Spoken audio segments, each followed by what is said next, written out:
panel. We have Lee Hawkins of the Wall Street Journal, former NFL star and Yahoo analyst Tiki Barber, and Fair and Balanced Fox News contributors Monica Crowley and Leslie Marshall. Leslie, first to you. What do you think about your friend Juan Williams and his getting fired? Well, actually, for those of you there that know, in addition to being a Fox News contributor, I do the O'Reilly Factor every Friday, and Juan and I have been in this very room together, and I like him personally and have a lot of respect for him professionally. However, I feel that any remark by a broadcaster, myself included, that has any hint of bigotry or prejudice is wrong against any group of people, regardless of their skin color, their religion, or their ethnicity. I was surprised that Juan said what he said the way he said it, because there's a line in the sand, and I do feel his toes went over it when he made those remarks. As to NPR's and you think, actions, therefore, that NPR is was their justified in choice to do. firing him? Well, what is NPR hiring Juan to do, and what has Juan done for them? News analysis. He is not to be giving his personal opinion, and you also have to look at NPR. He wasn't on NPR giving his personal opinion. He was on Bill O'Reilly giving his personal opinion. That's correct, but David, you know, if I'm on another show Leslie, giving my... We have 4 people here. We got to get to the point. Should NPR have fired Juan Williams for what he said on Bill O'Reilly?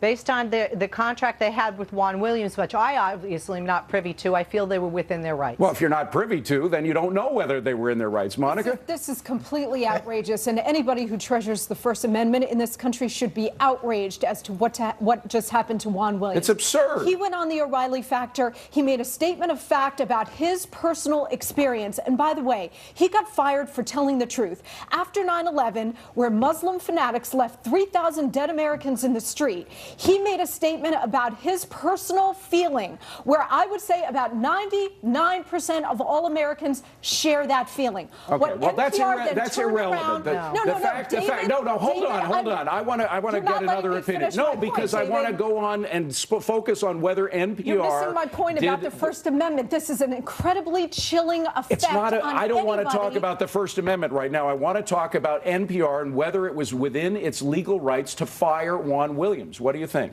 I think that NPR could have suspended Juan Williams if they felt that he said something that was wrong. Juan made a statement that was a bigoted statement. I believe he made a bigoted statement. However, what he said was something that millions of Americans believe, and he could have started that, used that as an opportunity for us to have an honest dialogue about the fact that many Muslims are lumped in with the extremists. So you think, even though you think with Leslie that it was a bigoted statement, which I think is ridiculous, particularly coming from Juan, but even though you think that, you still think that NPR was wrong in having fired him? Yes, and I commend Juan for being honest, because Juan basically talked about something that a lot of people feel in this country, and if he had an opportunity to put that into context, he could have came in and started a great dialogue that could still be going on. Well, I think you said the exact thing, Lee. Context. We don't know in the context of how this was presented to America.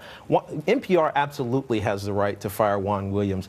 He's an at-will employee to some extent, and they can find a reason to get rid of his contract if they don't agree with his political view. But I agree with you. They missed an opportunity here, because what's happened in this country to all types of groups, whether it be African Americans, whether it be homosexuals, whether it be women, they've had to get through this critical mass of acceptance. Muslims aren't at that point yet, and so they're going to get bigoted statements said about them. Over time, it will correct itself. This is political correctness run amok, David, and this gets to my point about the First Amendment. If you can't go on the public airwaves and make a statement about your personal experience and how you felt about an experience that you had, and you're going to get fired for it, that is an outrage in the United States in the 21st century. But I want to get back to where the firing came from. Hold on a second, Leslie. Juan Williams was on with Bill O'Reilly earlier this evening.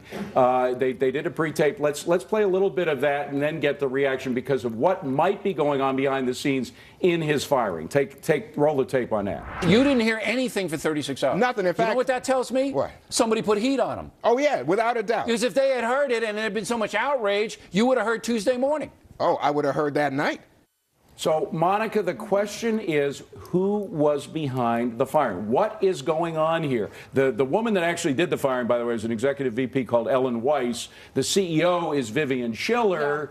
The question is whether Vivian Schiller got a call from somebody. Who knows? George Soros, who just gave $2 million to them. Well, I think, and we need to see how the story plays out to be 100% sure, but what we know so far is that CARE, the Council on American Islamic Relations, put out a statement early on, really twisting some arms here, saying that they were outraged by Juan's statement. We do know that CARE has been very intimidatory in the past. The second thing is George Soros committed $1.8 million to NPR for what purpose, David? To, quote, hire new people. That means get rid of guys like Juan Williams that go off the reservation and start speaking their mind, which NPR does not want. Okay, Leslie, by the way, we should mention that Media Matters, which has been funded by the Soros Group, it's kind of the way he thinks, otherwise he wouldn't give money to them. They've called for the firing of Mara Liasson as well. Another commentator for Fox News who also works for NPR. So there seems to be a pattern here, Leslie.